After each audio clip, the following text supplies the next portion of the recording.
you.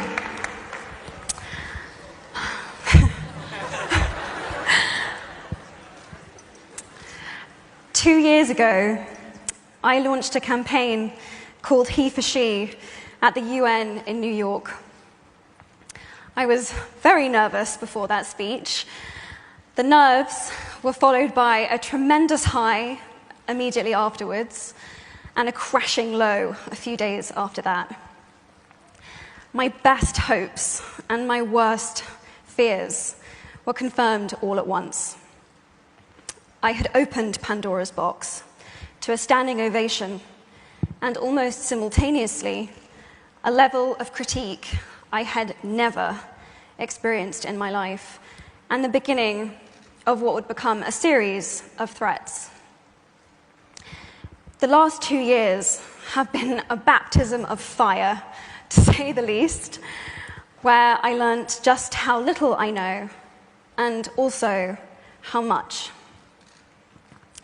It was my scary first step as an activist, a word I never imagined that I would use to describe myself.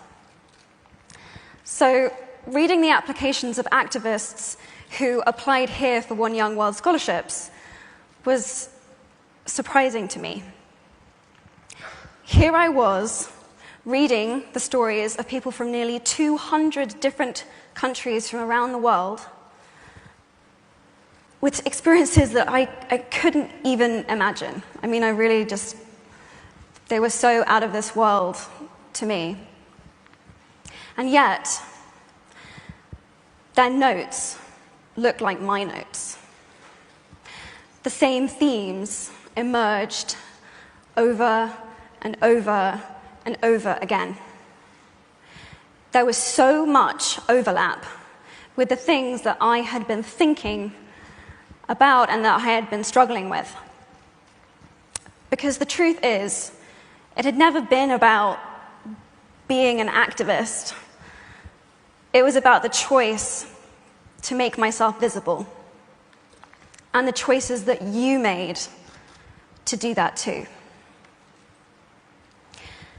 Apart from the significant progress the world has made in the cause for equality, the best thing about the last 2 years has been this: finding people from such disparate experiences and communities that I found that I have something in common with. This is a community of artists, spiritual teachers, dreamers, thinkers, doers, who work together and support each other. For the first time in my life, I found my sisterhood, a brotherhood, however you want to describe it. I found my tribe.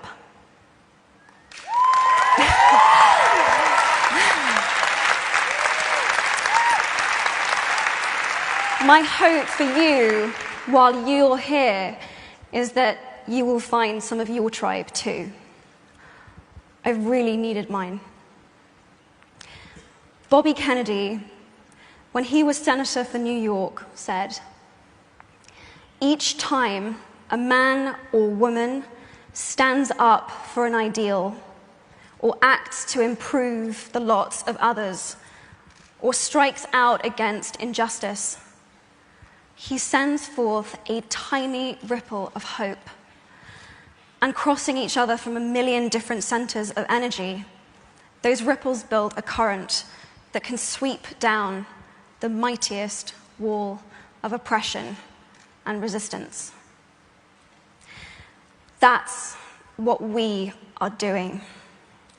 We, the entire spectrum of the feminist movement, are building an unstoppable current for which we need ripples of hope from every age, race, ability, walk of life, from every human experience.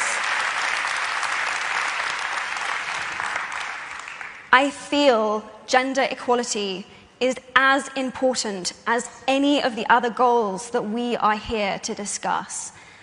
And actually, if anything, it is even more important because it intersects with every single other issue that we face.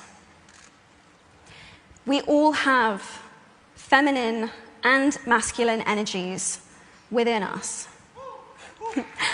And both forces need to be lifted up, respected. They need to work together in order to make the world go round. Each of you are here at One Young World because you do something important. And it is so exciting to see you all come together in one room, because One Young World isn't about saying what each of us individually, can do, but what we can do. Working together, supporting, and listening to each other.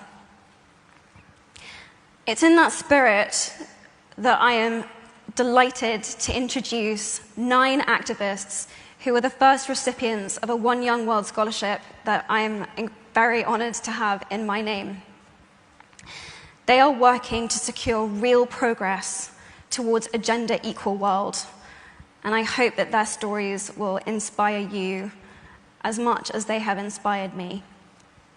In a moment, I'm going to ask them to come onto the stage, but before I do, I want to offer a few statements of my own that I have struggled with and continue to struggle with on a daily basis, but that I have found inspiring.